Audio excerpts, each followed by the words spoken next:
Okay. Okay, we're gonna start with a simple situation. Imagine you go to a small shop and then you want to buy snacks, and each snack costs 3,000 rupiah. And now I want to hear from Suchi.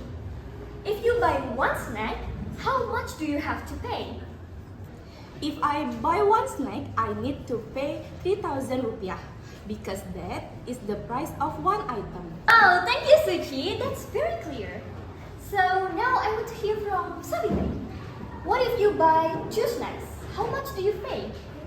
If I buy two snacks, I would pay 6,000 rupiah since I am buying two items and it costs 3,000 rupiah.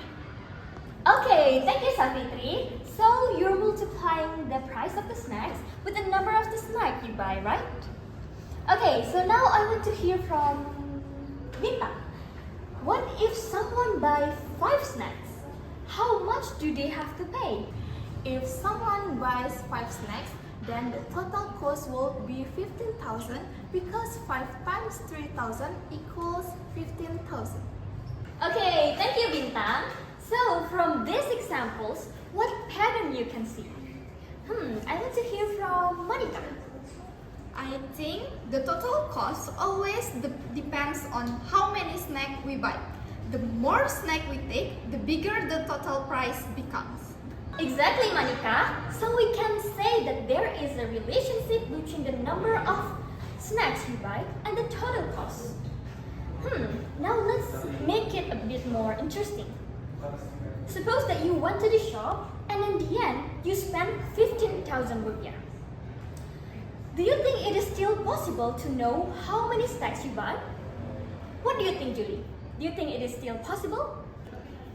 Yes, I think it's still possible because we already know the price per snack, so we can divide the total money by the price of one snack. Wow, that's an excellent strategy, Julie. So now I want to hear from Suchi. What do we get if we divide 15,000 by 3,000? If we divide 15,000 rupiah by 3,000 rupiah, we get 5. So the number of snack must be is 5. Wow, that's right, Suchi. Yes, even though we don't know the number at the beginning, we can still find it out using reasoning. Even we don't know the number of the snacks, we can still find it out, right? But saying the unknown numbers again and again can be a bit long. So, who knows what can we use to make it simpler? Bintang. I think we can use a symbol, like a letter, so we don't have to repeat long sentence. Okay, thank you, Bintang. That's a very good idea. So, the question is, does it have to be a specific letter? What do you think, Savitri? I don't think so. We can probably use any letter so long as we understand what is represented. Exactly. So we can use a random number to represent something that we don't know yet. Maybe we can start with X. Let X becoming the number of the snacks that we will buy. Number of the snacks. The snacks. Remember that this X is not a special. It's just something or a symbol to represent something that we don't know yet. So now I want to hear from Monica. From what we already learned, what do you think, how can we find the total cost of what we buy using this X? Can you make it as mathematical models? To find x, we need to remove the multiplication by 3,000 rupiah. So, we divide both sides of the equation by 3,000 rupiah.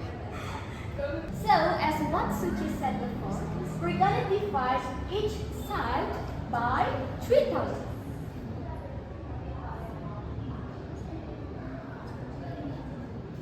And we're gonna get the X is 5. Bintang, what does the result of the X means? It tells us that the number of snacks bought is 5 because that value satisfies the equation equation. Okay, thank you, Bintang.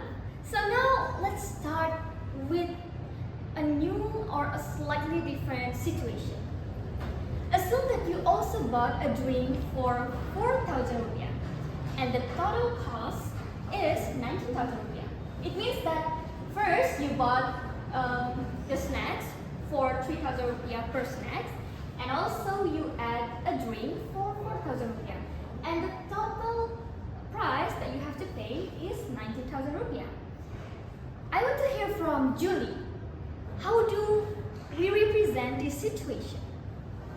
We can say that the total cost constant of the snack cost plus the drink cost, so it become 3,000x plus 5,000 equal 19,000.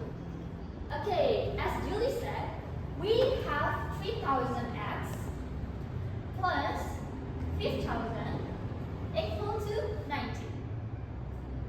Now let's take a look. First, we have 3,000x equal to 15,000. And second, we have 3,000x plus 4,000 equal to 90. These two things are mathematics called as linear equation. Linear equations. Linear equation is an equation where the power of the variable is 1. So the highest power of the variable is 1. Miss? Yes? I'm a bit curious Okay, go ahead. What do you want to ask? about an equation like 3 to the power of x plus 3 equals 2. It doesn't have x squared, so is it still linear? Okay, thank you, Bintang. That's a very interesting question. So, Bintang asks, what if we have 3 to the power 2x plus 3? We know that the variable here is x, right? But the x here is not becoming any variable from the coefficient. But the x here is becoming the exponent. Whenever the variable is becoming the exponent or becoming the logarithm or becoming any transcendent function, it doesn't mean that it is not linear equation. Linear. So from this activity, we can conclude that linear equation means that the variable, the highest power of the variable is 1, and also the variable is not becoming any exponent. From my explanation, is it clear?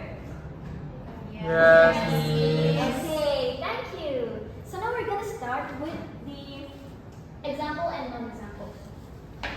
What if we have